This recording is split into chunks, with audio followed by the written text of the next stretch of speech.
वैसे आज चांद बड़ा सुंदर लग रहा है नहीं?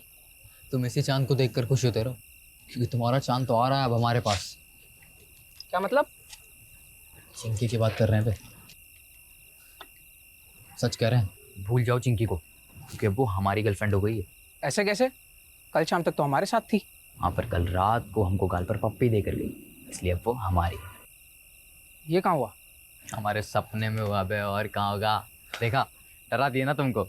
हाँ रे, सच में। तो क्या सोचो? क्या सोचेंगे? कुछ भी नहीं। चलो तुमको एक मजेदार कहानी सुनाता है। एक आदमी था, भोला भाला, घर परिवार वाला। एक रात को ऐसा हुआ कि वो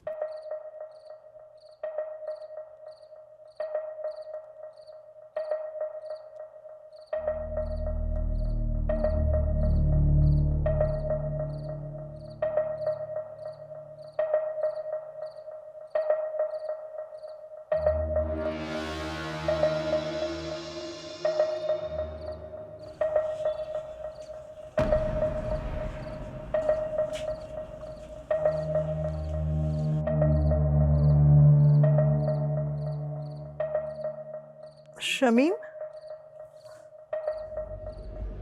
ये इतनी रात को कहाँ जा रहे हैं? तुम सो जाओ ज़ेबा, जल्दी ही आ जाऊंगा। और इस थैले में क्या है? पानी की बोतल है और क्या है। ज्यादा सवाल मत करो ज़ेबा, जल्दी ही आ जाऊंगा। तुम चुपचाप सो जाओ।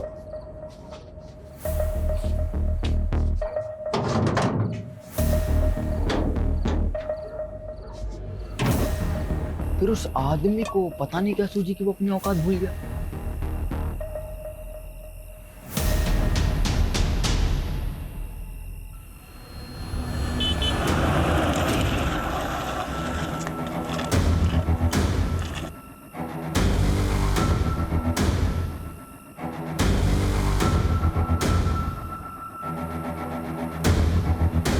फिर क्या हुआ?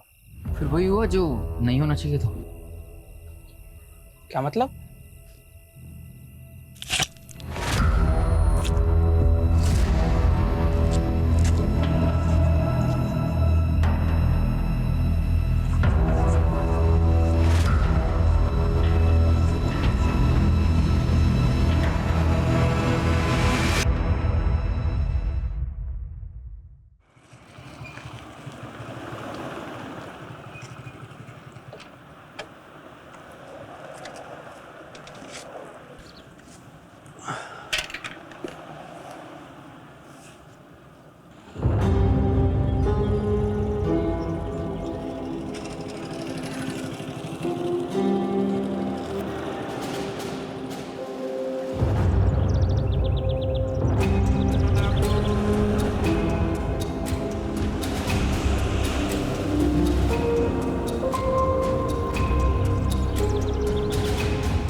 माल तो चोखा है।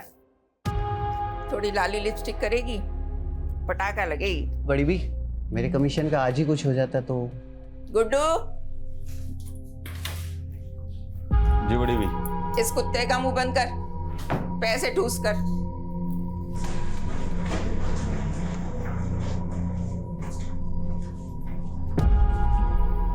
आज से ही काम शुरू करना है, तब तक यहीं रहना होगा, समझी? मुंह में जबान नहीं है क्या? भूख लगी है? खाना नहीं खाएगी तो रात भर कैसे टिकेगी? मैं खाना भिजवाती हूँ तुम्हारे लिए।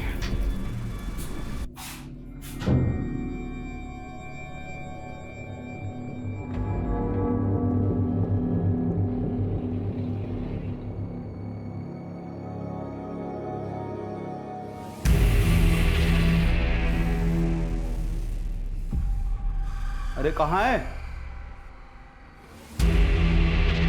ए लड़की, कहाँ गई वो? वे कहाँ है वो?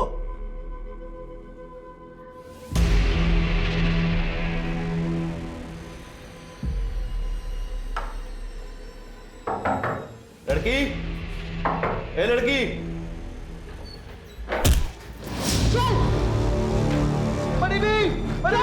एकदम चुप। क्या हो गया? चल अंदर चल। कौन है तू? अब तेरा बड़े घर जाने का टाइम आ गया। यादव, शीला तो सेफ है, जल्दी से आ जाओ। अरे मैडम जी, हम तो सोशल वर्कर हैं, गरीब बच्चियों को काम दिलाते हैं। आपको कोई गलत फहमी हुई है। तेरा पूरा काला चिट्ठा है हमारे पास। इन दोनों को लेके जाओ और तब तक तोड़ो जब तक लाठी और हड्डी में से एक टूट ना जाए। चलो लेके जाओ। चल निकल, चल सारे।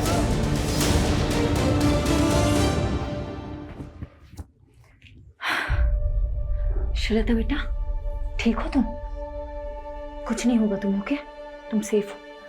जल्दी से अपने मम्मी पापा के पास पहुंच जाओगी। डोमेस्टिक हेल्प सर्विस एजेंसी के नाम पर झारखंड, बिहार और नॉर्थ ईस्ट की लड़कियों को लाया जाता था और उन्हें डराकर नशे की आदत डालकर प्रोस्टिट्यूशन में ढकेला जाता था। कौआ से वे अंडे, कोयला के लेवे। तू जलेबी ना तल चौधरी, सीधा बोल।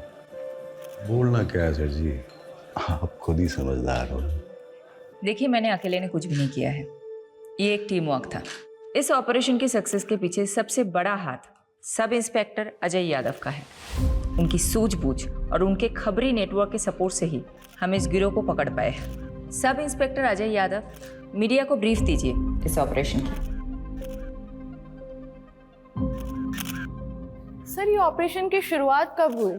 जी वो 7 महीने पहले कोची पुलिस के पास एक औरत ने मिसिंग रिपोर्ट लिखाई थी, अपनी बेटी श्रीलता की। उनका कहना था कि नौकरी का लालच देकर कोई उनको अपने साथ दिल्ली ले आया था। कितने समय से एक्टिव था उनका गिरोह? लगभग 1 साल से।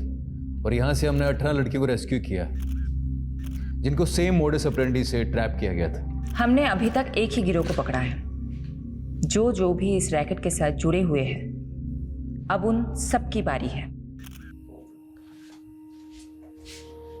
ज़ेबा, फिक्र मत कर, समीम भाई जल्द लौटेंगे। रहना खाला, जरा 1 मिनट।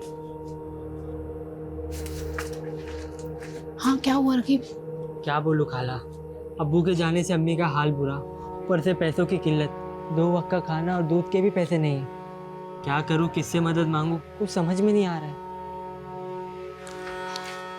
ये ले 1000 रुपये रख, और जरूरत पड़े तो मांग लेना। शुक्रिया खाला।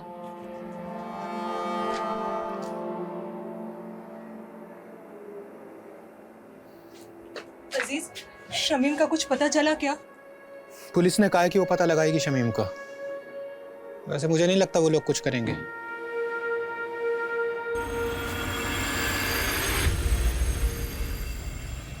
पाव चम्मच हल्दी, 1 कप गाढ़ा दही। दिखाइए तो क्या क्या लिखा। ये देखो। अरे मैडम, ये क्या लिख दिया आपने? मैंने 1 चम्मच लाल मिर्च और पाव चम्मच हल्दी बोला था, सब उल्टा लिख दिया आपने। अच्छा हुआ तुमने देख लिया, वरना पता नहीं मैं क्या कर रही हूँ। एक्चुअली आज आरुषि की फ्रेंड्स आ रही है स्लीप ओवर के लिए, तो मैंने सोचा कि कुछ अच्छा सा बढ़िया सा पंजाबी डिश बना कर खिलाऊं। आई होप आज मैं आरुषि को कोई शिकायत का मौका ना दूँ। अच्छा, श्रीलता को मेडिकल एग्जामिनेशन के लिए भेजा था, रिपोर्ट्स आई? जी मैडम, कल शाम को ही आ गई थी। रेप तो नहीं हुआ था उसके साथ, बट काफ़ी मात्रा में उसको ड्रग्स दिए गए थे। डॉक्टर ने बोला है कि 2-3 दिन ऑब्जर्वेशन में रखेंगे। चलो मैं रेसिपी ख़त्म करती हूँ। Hello, what?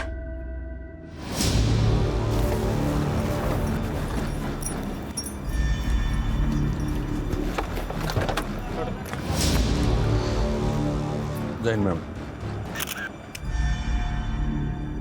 लाश का चेहरा कुचला गया है, आइडेंटिफाई करना मुश्किल होगा।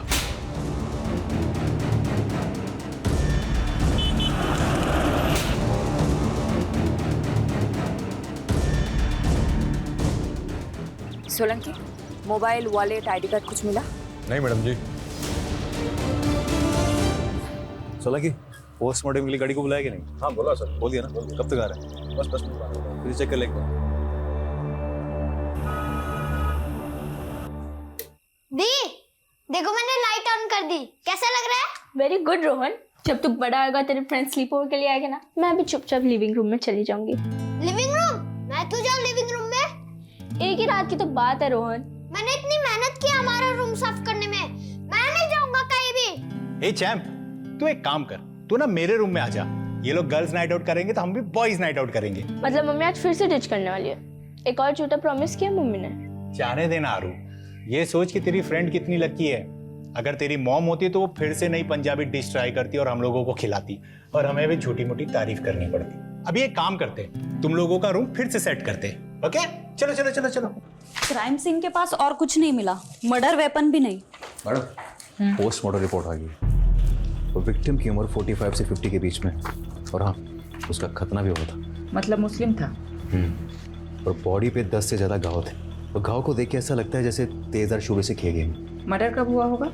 बॉडी तो काफी सड़ चुकी है, देख के लगता है 4 से 5 दिन तो हो ही क्यों। मैडम, मैं एक काम करता हूँ, विक्टिम के डिस्क्रिप्शन से मेल खाती हुई मिसिंग रिपोर्ट में आसपास के थाने में चेक करवाता हूँ। वैसे मैडम, मैं एक बात बताना भूल गई। हॉस्पिटल से कॉल आया था। श्रीलता की हालत अब काफ़ी बेहतर है।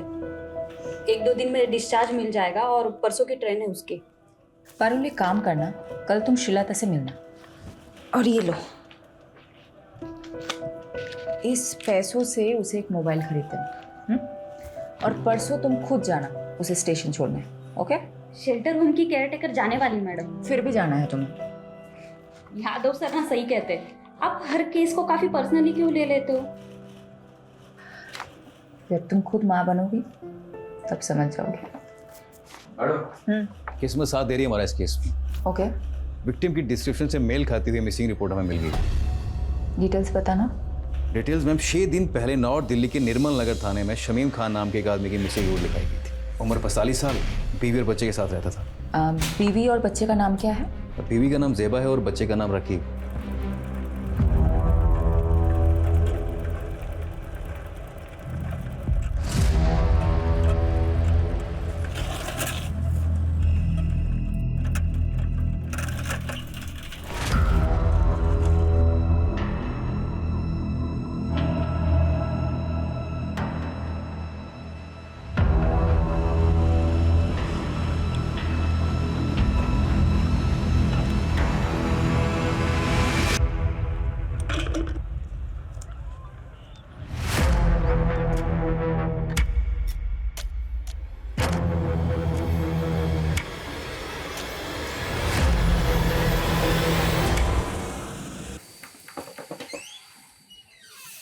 पार्टी सर, आपने बुलाया मुझे? इधर आ,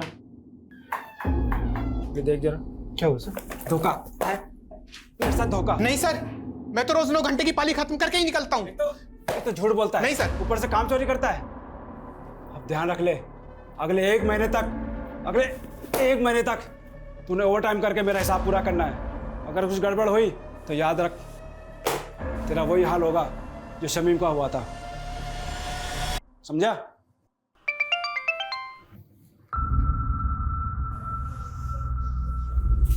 ये क्या है?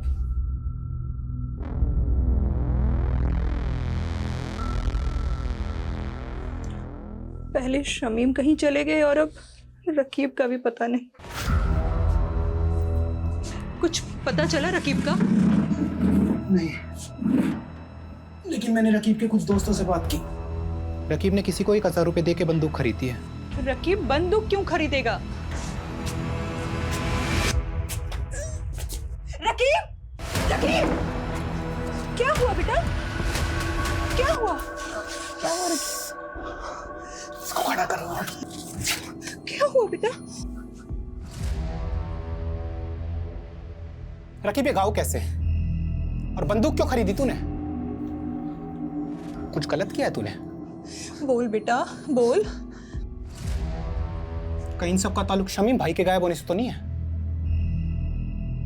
क्या जानता है तू शमीम भाई के बारे में?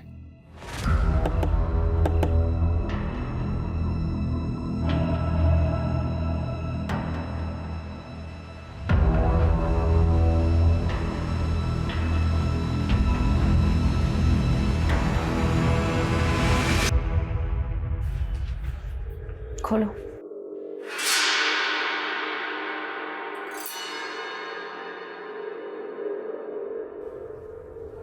नहीं, ये मेरे शोहर नहीं है। ये शमीम भाई नहीं है मैडम। चलो ज़ेबा। रुकिए। सोलंकी।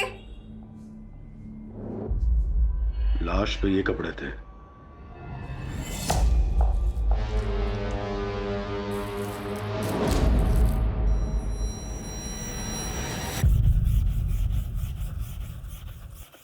अरे अब्बू, शर्ट को इतना भी मत घिसो कि चीख पड़े। शर्ट चीखेगी नहीं बेटा, चमक उठेगी। ये देख, तेरे बाप के हाथों का कमाल। एक शर्ट पूरे 5 साल चलाता हूँ, समझा? और मेरे इसी बचत के पैसों से तू हर 5 महीने में नई शर्ट खरीद पाता है।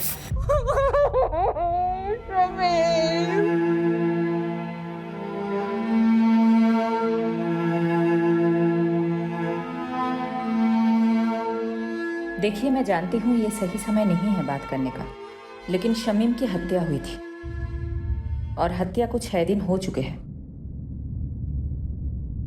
शमीम की किसी के साथ अनबन, झगड़ा, कुछ भी? ऐसा कभी कुछ नहीं हुआ था।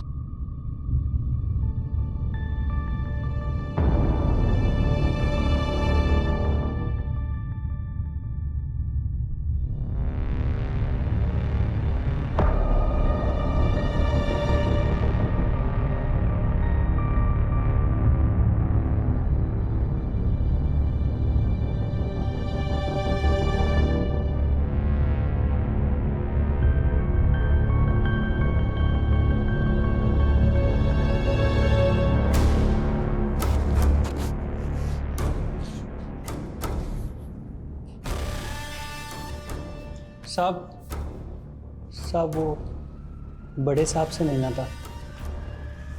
नाम क्या है तुम्हारा? बाबू। बाबू पक्का यही था वो?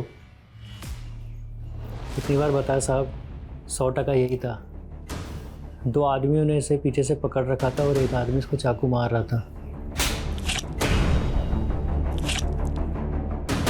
मैं डर के मारे सहम गया था, इसलिए इसकी मदद भी नहीं कर पाया। हमारे पास इतने दिन बाद क्यों आए? मैडम जी, दिल्ली में नया हूँ और किसी को जानता भी नहीं, और फिर पुलिस स्टेशन में आने से हर कोई डरता भी तो है। तो फिर बाबू अचानक तेरी अंतरात्मा कैसे जागे? हाँ साहब, पेपर में पढ़ा कि इसका कातिल अभी तक नहीं मिला, तो मुझे ख्याल आया कि वो किसी का पति, किसी का भाई होगा शमीम, और उसे इंसाफ तो मिलना चाहिए ना। पर मैं मुझे किसी लफड़े में नहीं फंसना। बाबू, मेरी बात अच्छे से सुनो जी। इस शामीम को 3 लोगों ने मारा है। उनका हुलिया पहचान सकते हो? चित्र बनवा सकते हो? शक्ल तो याद है मुझे मैम, रोज रात को सपने में आते हैं तीनों कमीने।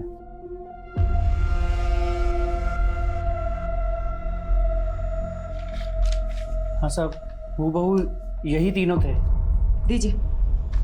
यादव, सभी पुलिस स्टेशन में तीनों के स्केचेस थे। एक भी मिल गया तो बाकी 2 अपने आप हाथ लग जाएंगे। मैं ये स्केचेस शमीम की फैमिली को दिखाती हूँ।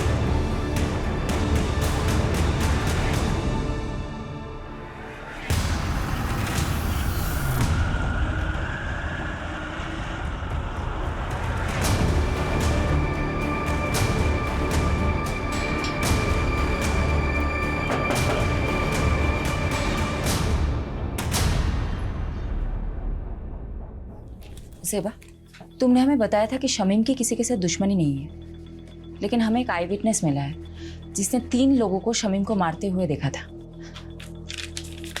तीनों कुछ ऐसे दिखते हैं। मैंने इन्हें पहले कभी नहीं देखा।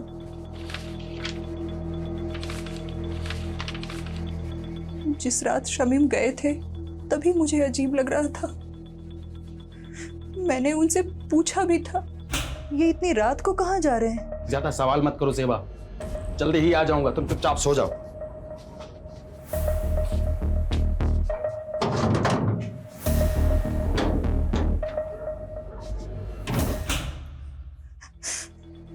बस थैली लिए और चले गए।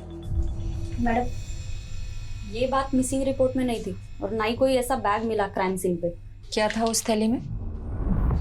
शमीम ने बोला कि पानी की बोतल है, पर हाँ जिस दिन से वो गए हैं मेरे घर से एक छुरा गायब है।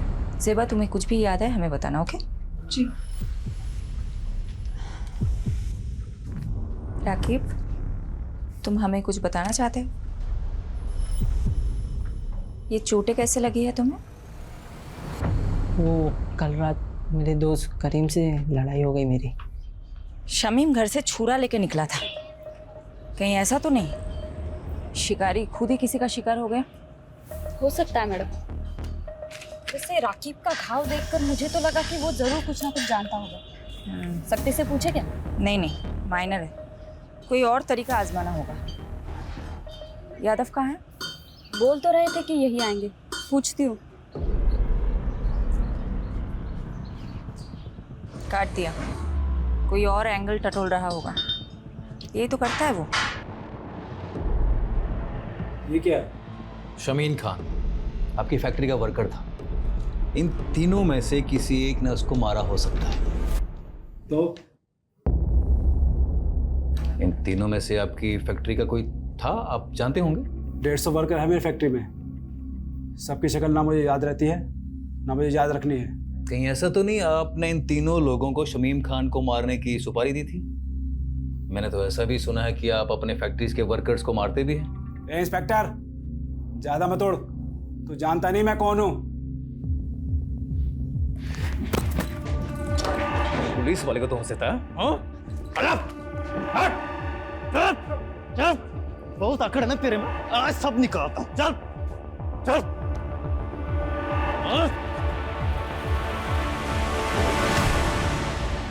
अगली बार घसीटता हुआ सीधा थाने ले जाऊंगा।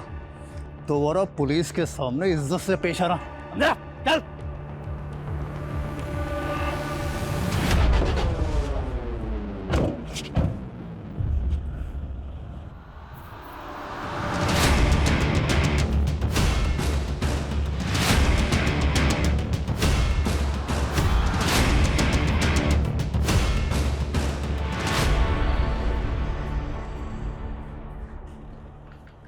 श्रीलता की रात की ट्रेन है ना?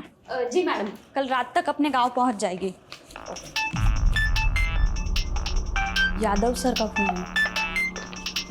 स्पीकर पे रखना। हेलो सर, कहाँ हो आप? शमीम जिस फैक्ट्री में काम करता था वहीं गया था पूछताछ करने के लिए। पर पारुल एक काम करना, अभी मैडम को मैं बताना। यादव फोन स्पीकर पे है। सॉरी मैडम, वो मैं पूरी इन्वेस्टिगेशन होने के बाद आपको बताना चाहता था। क्या बोलूं तुमको? Okay.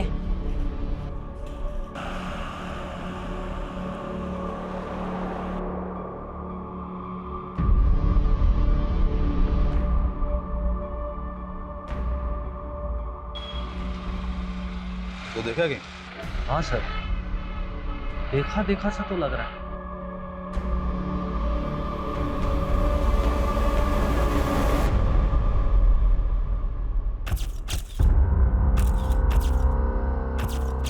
Meenakshi, I'm gonna miss you. उम्र 55 की लेकिन दिल बचपन का है तुम्हारा। 2 दिन के लिए तो जा रहे हो, महीनों के लिए नहीं। हाँ, लेकिन शादी के इतने सालों में भी 2 दिन भी मैं तुमसे दूर कहाँ रहा हूँ कभी। डॉक्टर हर्षवर्धन, मैं तो रेडी थी सूरत जाने के लिए, तुम ही ने तो मना किया ना। अब 2 दिन के लिए तुम मेडिकल कॉन्फ्रेंस में जाके क्या करती? नेक्स्ट मंथ मॉरिशस में एक मेडिकल सेमिनार है, उसमें चलेंगे ना साथ? ठीक है, चल बाय।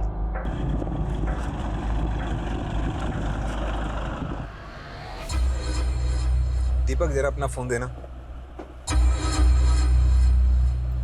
Yes sir. हाँ, मैं बोल रहा हूँ, दीपक के फोन से बात कर रहा हूँ। दरअसल मीनाक्षी ने मेरे फोन में कोई स्पाई सॉफ्टवेयर इंस्टॉल कर दिया है। मैं दीपक को भेजता हूँ तुम्हें पिक करने के लिए। Love you, bye. सर इसके बारे में मालूम चलते फ़ोन मारता हूँ मैं आपको। पता कर। अच्छा वो रकीब का बायोडाटा निकाला क्या? हाँ सर, पता किया ना सर। रकीब क्या छोटी सी उम्र में गलत लफड़ों में फंसा। भीमलाल नाम का एक बैटिंग माफिया है, उसके साथ जोड़ा। भीमलाला कहीं वही तो नहीं जो बेल से छूटने के बाद लॉटरी के धंधे में घुस गया? वही वाला सर। सर हुआ क्या, जब भी शमीम गायब हुआ ना, रफीक को सीधा शक भीमलाला पे गया और वो उससे मिलने चला।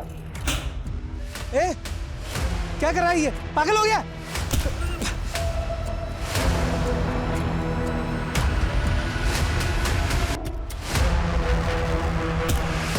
सर मारने गया था, मार खा के आ गया।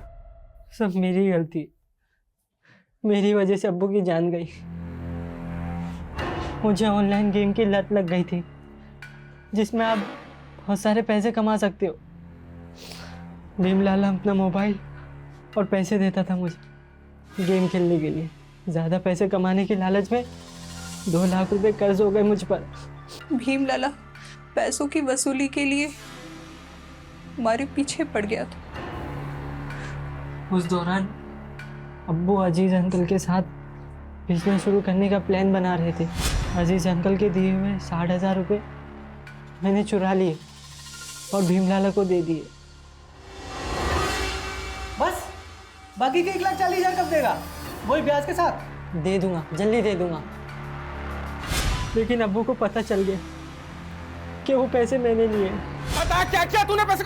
बताता क्यों नहीं क्या किया? अरे तू आज तेरी वजह से सब कुछ हुआ है। माफ कर दो। क्या जवाब दूं अजीज भाई को? बोल। मुझे माफ कर दो अब्बू। मारो मुझे, मारो, मैं बहुत बुरा हूं अब्बू। मुझे मारो। क्या कर रहा है? क्या कर रहा है? पागल हो गया है क्या? सुन बेटा, क्या हुआ है? हाँ, हमें बता क्या हुआ है। हम कोई तरकीब निकालेंगे। बोल बेटा। लाला जी, मैं धीरे धीरे आपका सारा कर्ज चुका दूंगा। धीरे धीरे नहीं, जल्दी जल्दी। 15,000 रुपये महीना चाहिए मेरे को तेरे से। तू 15,000? पर लाला जी, इतनी तो मेरी कमाई भी नहीं है, कहाँ से लाऊंगा मैं 15,000? ठीक है, हर महीने 5,000 रुपये, उससे 1 पैसा कम नहीं। अब्बू ने कई महीने तक पैसे दिए लेकिन फिर भी काफ़ी रकम बाकी थी। उसका ब्याज बढ़ता ही जा रहा था। क्या उस रात शमीम लाला को माने उसके घर गया था क्या?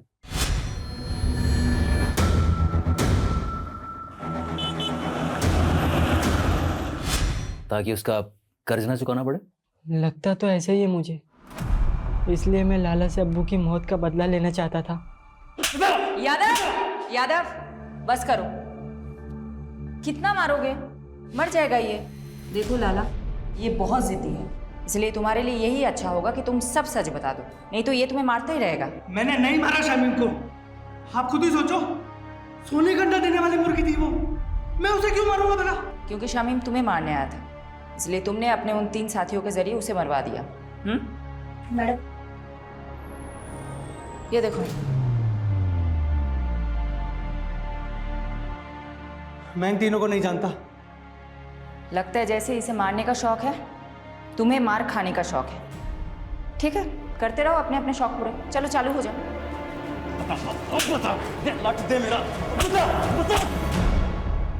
आई will call you back. Deepak. जी मैम। साहब को छोड़ा है एयरपोर्ट? जी मैम, छोड़िए। रास्ते में कहीं रुके थे? नहीं तो मैडम, घर से सीधा क्लिनिक और फिर क्लिनिक से शाम को एयरपोर्ट। तो गाड़ी रोहिणी में क्या कर रही थी दोपहर को? कार का जीपीएस मेरे फोन से कनेक्टेड है। झूठ मत बोलना। क्या साहब की माशूका रोहिणी में रहती है? ये सब आप मुझसे मत पूछिए, मैं आपको इस बारे में कुछ नहीं बता सकता, प्लीज। दीपक, दीपक।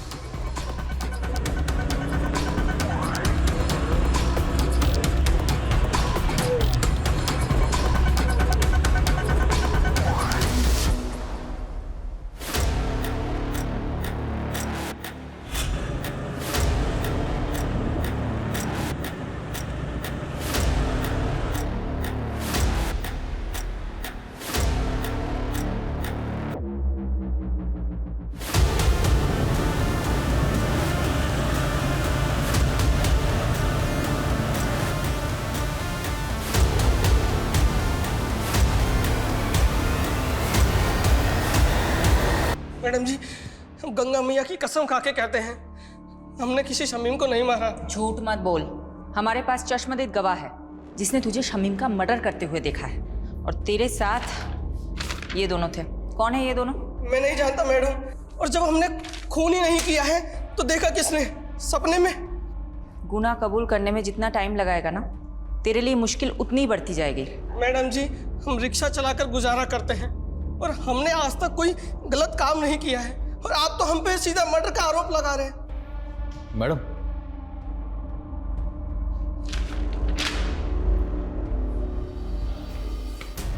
बोलो। हाँ, जीतू के बारे में पता किया मैंने। उसकी नॉलेज काफ़ी शरीफ आदमी है, कोई क्रिमिनल रिकॉर्ड भी नहीं है इसे। हो सकता है ये मर्डर से डेब्यू किया हो। इसे थोड़ी अपनी वाली ट्रीटमेंट दो, शायद सच उगल दे। तो मैं पारुल को बोलती हूँ, शहर के सारे पुलिस स्टेशन में पता करे जीतू का कोई क्रिमिनल रिकॉर्ड है या नहीं।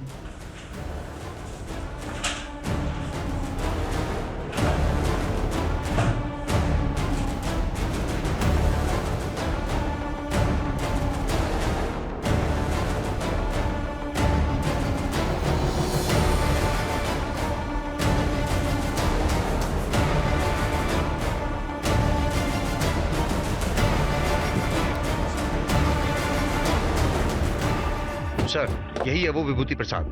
अरे कुछ नहीं किया तूने, वैसे घुमाने लेके जा रहे हैं। मैंने क्या किया साहब? लेके चल इसको। मुझे कहाँ लेके जा रहे हो? लेके चल इसको। जैसी करनी वैसी भरनी।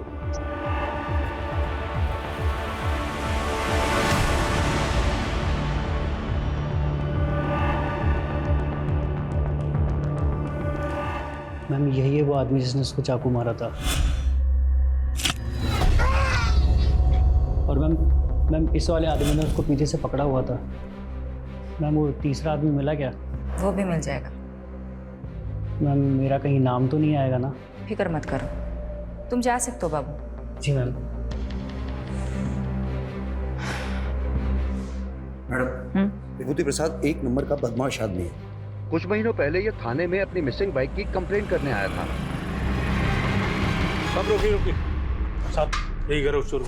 सर ये झूठ बोल रहे हैं, हमने कोई बाइक चोरी नहीं की, बल्कि यही हमें परेशान करता रहता है। सब ये एक नंबर का झूठा है साहब। क्या सबूत है तुम्हारे पास? सबूत है हमारे पास, ये देखिए। ये आप ही का बेटा है ना? हाँ सर। बुलाइए इसे। साहब ये झूठ बोल रहे हैं, इनकी बाइक रास्ते में खड़ी थी, वो तो मैंने बस साइड कर दी। बाइक तो चोरी हुई है ना, और आखिरी बार बाइक के साथ आपके लड़के को देखा गया था, इसलिए पूछताछ के लिए इसे हमें थाने ले जाना पड़ेगा। चलो। मैडम, वो बाइक तो बाद में मिल गई, लेकिन कुछ दिनों बाद विभूति फिर से आया। आप मार डालो, देखिए ना, पता नहीं कौन से जन्म का बदला ले रहे हैं बाप बेटा मुझसे। ये क्या नाटक है विभूति? नाटक नहीं, अटैक हुआ मेरे पे, अटैक इसके बेटे ने किया साहब। सर ये झूठ बोल रहा है, पहले भी इसने मेरे बेटे को फंसाया, अब दोबारा फंसा रहा है मेरे बेटे को। देखिए अनिल जी, डॉक्टर ने इन्हें एग्जामिन किया है और इसीलिए हम लोग यहाँ पर आए हैं। हमें आपके बेटे से कुछ पूछताछ करनी है, बुलाइए उसे। सर वो घर पे नहीं है। आप अपना तलाशी लीजिए अंदर। वो घर पे नहीं है, मेरा यकीन कीजिए। ठीक है, वो जैसे ही घर पर आए भेजो उसे हमारे पास। जी। इन्वेस्टिगेशन से पता चला कि अनिल और उसका बेटा वाकई शरीफ आदमी है, लेकिन ये विभूति एक नंबर का सरफिरा है। ये विभूति उन लोगों को क्यों परेशान कर रहा था? दरअसल मैडम, ये अनिल और उसके बेटे की जमीन हथियाना चाहता था, वो भी सस्ते दामों में, और अनिल उसे बेचना नहीं चाहता था। बस तभी उसने ये ड्रामा खेला। कौन था तेरा तीसरा साथी? कौन तीसरा साथी? क्या कह रहे हो आप? देख विभूति, सीधी तरह बता दे, शमीम के खून में तेरे और जीतू के अलावा वो तीसरा बंदा कौन था? वरना बहुत पीटेगा तू। हाथ मत लगाना मुझे, वरना पूरे डिपार्टमेंट को कोर्ट में घसीटूंगा मैं। तू यहाँ से जाएगा तब ना। तुझे क्या लगता है झूठा केस फाइल करना सिर्फ तुझे ही आता है? हम भी कर सकते हैं। मैडम फोन है आपके लिए। हेलो शिफाली दी, मैं श्रीलता। श्रीलता, कैसी हो तुम? मैं ठीक हूँ, थैंक यू दीदी। ये लीजिए, अम्मा से बात कीजिए। मैडम, आप हमारे लिए भगवान, आपका बहुत बहुत थैंक यू। अरे आप मुझे थैंक यू मत बोलिए, आप बस अपना और श्रीलता का ख्याल रखिए, उसे खूब पढ़ाइए। मैं आपके टच में रहूंगी। जी मैडम। बाय। हाँ यादव बोलो। मैडम स्केच वाले तीसरे बंदे का पता चल गया। मैं घसीटते हुए उसे थाने लेकर आता हूँ, आप वेट कीजिए। बस बस बस यही है सर। ठीक है, यही बन सर। एक बार आप बंदे को देख लीजिए फिर दे दीजिए। क्यों, क्या हुआ? स्केच से शक्ल तो मिलती है ना? स्केच से शक्ल तो हूबहू मिलती है, तो लेकिन फिर भी मुझे डाउट हो रहा है सर। क्या मतलब, कोई डाउट है क्या? अब सर आप खुद ही देख लीजिए। क्या बकवास है ये? आप कह रहे हैं कि मैंने, डॉक्टर हर्षवर्धन ने एक फैक्ट्री वर्कर का कत्ल किया है, वो भी किसी सिरफिरे और ऑटो रिक्शा वाले के साथ मिलकर? देखिए डॉक्टर हर्षवर्धन, हमारे पास आपके खिलाफ सबूत हैं। आप जानते हैं हम किससे बात कर रहे हैं? देखिए, अब जो भी है, हम सिर्फ अपना प्रोसीजर फॉलो कर रहे हैं। ठीक है, तो अब मैं प्रोसीजर ही फॉलो करूंगा, और अब मैं नहीं, मेरा लॉयर आपसे बात करेगा।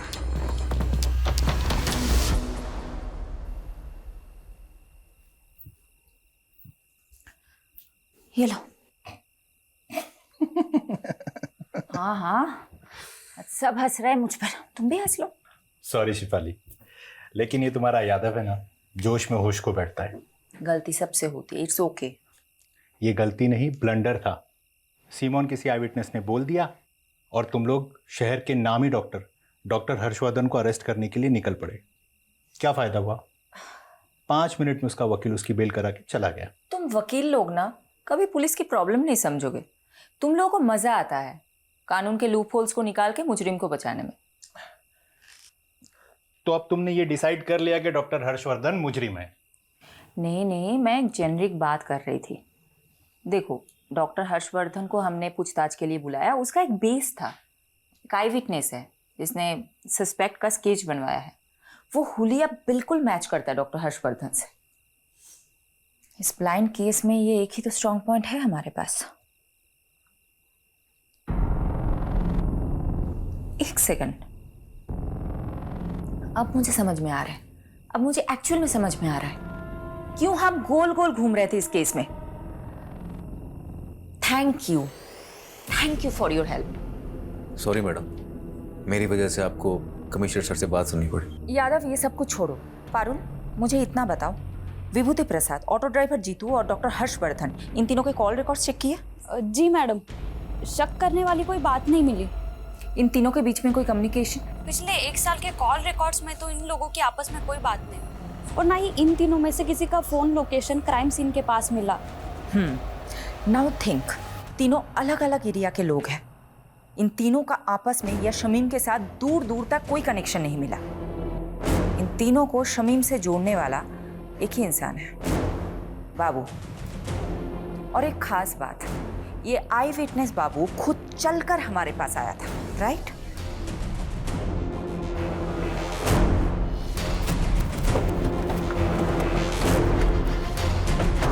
यादव,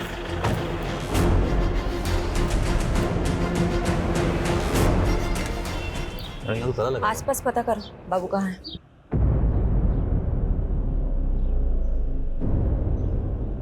मैं बाद में बात करती हूँ। क्या हुआ? मैडम, आसपास पड़ोसी से बातचीत की मैंने। उनका कहना है कि बाबू काफी दिनों से गायब और उसका फोन भी बंद आ रहा है। मैंने ट्राई किया। मैडम जी, आप यकीन नहीं करोगे इस घर का मकान मालिक कौन है। मैडम, बाबू मेरे दूसरे वाले घर पर भाड़े पे रहता था। जब विभूति ने मेरे बेटे राकेश पर इल्ज़ाम लगाया ना, तो मैंने ही राकेश को बाबू के साथ में उस घर में रहने के लिए बोल दिया था, छुपा दिया था उसको। वो घर पे नहीं है, मेरा यकीन कीजिए। ठीक है, वो जैसे ही घर पर आए भेजो उसे हमारे पास।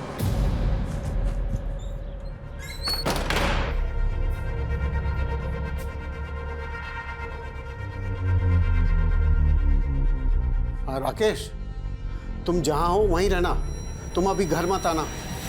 फिर मैडम, राकेश ने बाबू को विभूति के बारे में सब कुछ बता दिया कि वो कैसे हमको तंग करता था। बाबू ने हमको कहा कि वो हमारी मदद करेगा, और बाबू ने झूठी गवाही दी ताकि विभूति पर खून का इल्जाम लग जाए और आप उसे सबक सिखा सके, राइट? जी हाँ मैडम, लेकिन मैडम आप नहीं जानती कि विभूति ने हमको किस कदर तंग करके रखा हुआ था। अच्छा, ये बात बताओ, बाबू ने फोकट में मदद की तुम्हारी? जी मैडम। ये बाबू कहाँ है? मैडम पता नहीं 3-4 दिन से घर बंद करके कहीं गायब हो गया मैडम।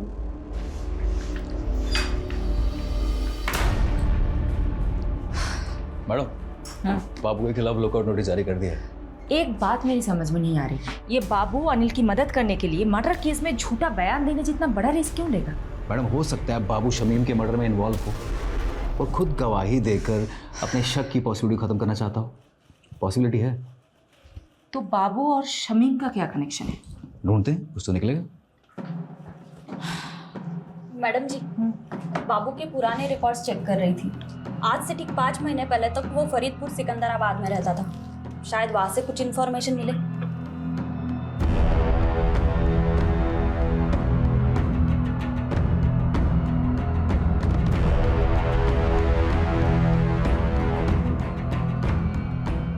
मैडम बाबू और बिलाल इसी गांव का रहने वाला था। 16 साल की उम्र में उसने अपने दोस्त की हत्या की थी। तब से वो गांव छोड़ के फरार हो गया। सबूत ना होने की वजह से आरोप कभी साबित ही नहीं हो पाया और आज तक ये नहीं पता चल पाया कि बाबू ने अपने दोस्त को मारा क्यों। लेकिन यादव, बाबू के पास्ट के साथ शमीम का क्या कनेक्शन है? शमीम से कोई कनेक्शन नहीं है मैडम, लेकिन रेहाना से। अजीज की बीवी रेहाना बाबू की कजन थी।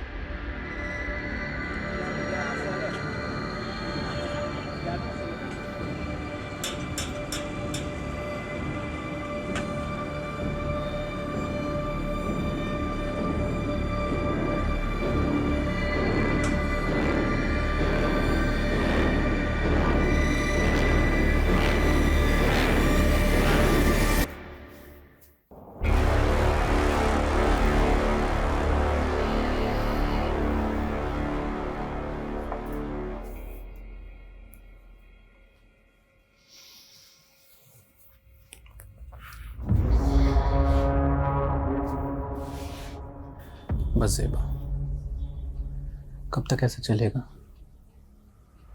मैं तुम्हें अपना बनाना चाहता हूँ, तुमसे निकाह करना चाहता हूँ। अजीज, हमारे बीच जो कुछ भी हुआ वो गलत था, जिसकी सजा भुगत रही हूँ मैं। शमीम की रूह को मैं और तकलीफ नहीं देना चाहती। ऐसा मत करो ज़ेबा, मैंने सब कुछ तुम्हारे लिए किया है।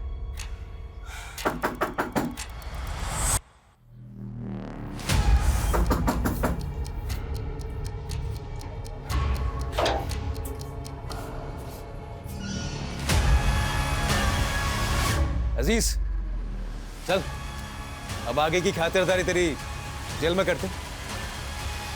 मैं हमेशा से ज़ेबा को पसंद करता था। जब भीम लाला ने शमीम से पैसे हटने शुरू किए तो शमीम काफ़ी चिड़चिड़ा रहने लगा था।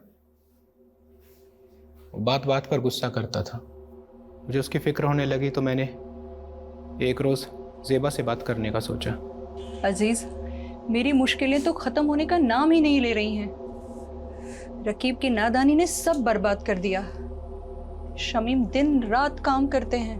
मुझे कहीं ना कहीं अंदाजा था कि ये मसला पैसों का है।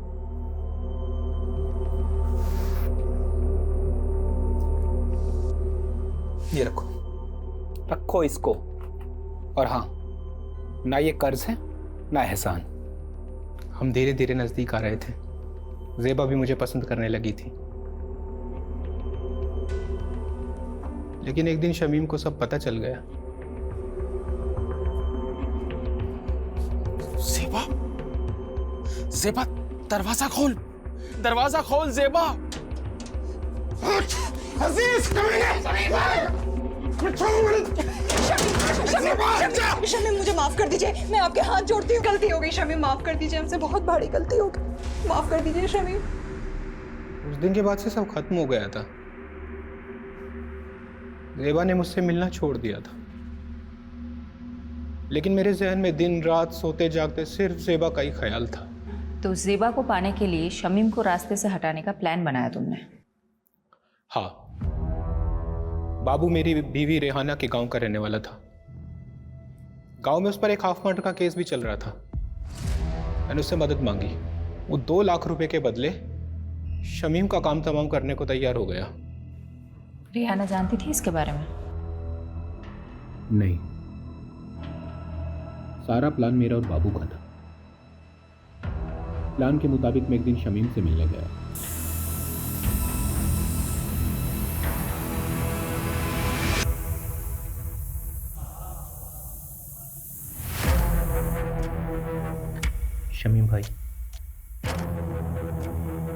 मैं अपनी गलती पे बहुत शर्मिंदा हूँ, इसीलिए मैंने शहर छोड़कर हमेशा के लिए मुंबई जाने का फैसला किया है। इसके बाद मैं अपनी शक्ल आपको कभी नहीं दिखाऊंगा। बस जाने से पहले दिल खोल कर आपसे बात करना चाहता था। क्या आप मुझसे मिलने आएंगे एक बार? जरूर आऊंगा जी। मेरी तरह शमीम के मन में भी साजिश बन रही थी। उसने जो देखा था वो भूल नहीं पा रहा था। वो भी मेरी जान का प्यासा था।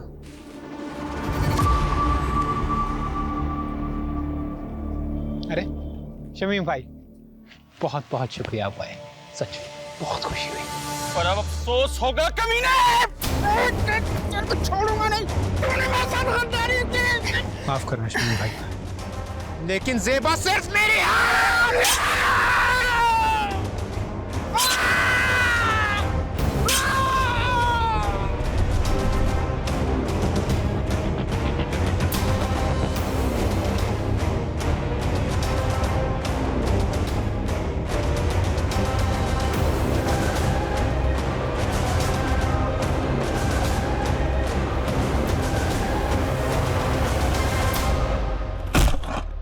हम जानते थे कि एक न एक दिन आप हम तक जरूर पहुंचोगे, इसीलिए बाबू ने आई विटनेस बनने का प्लान बनाया ताकि आपको भटका सकें।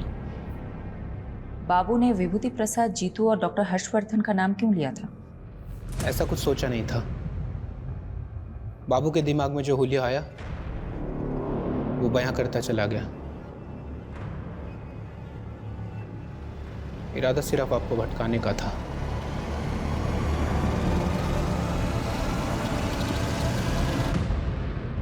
वाह मॉम, खाना बहुत अच्छा बना है। थैंक यू बेटा। यशी बेटा, अब तो कुछ खा ही नहीं रही हो, ऐसे नहीं चलेगा। ये मैंने स्पेशली तुम्हारे लिए बना, खा लो। ये लो, थोड़ा खा लो। मुझे तो लगा था हमारी शायद फ्लॉप होने वाली है, ये तो हिट हो गई।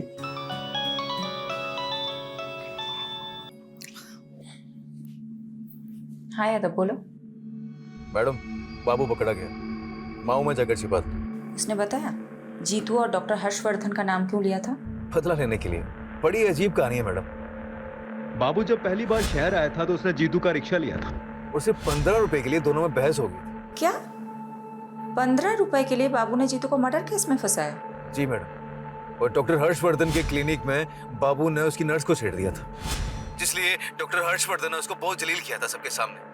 और उसका बदला लेने के लिए उसने डॉक्टर हर्षवर्धन को बलि का बकरा बना दिया इस मर्डर केस में। लोग कितनी छोटी बात गांठ बात लेते हैं। चलो अच्छा है, ये केस तो सॉल्व हुआ। अब मैं चैन से अपनी फैमिली के साथ खाना खा सकती हूँ। अरे बिल्कुल madam. Good job Yadav. Thank you madam. Bye.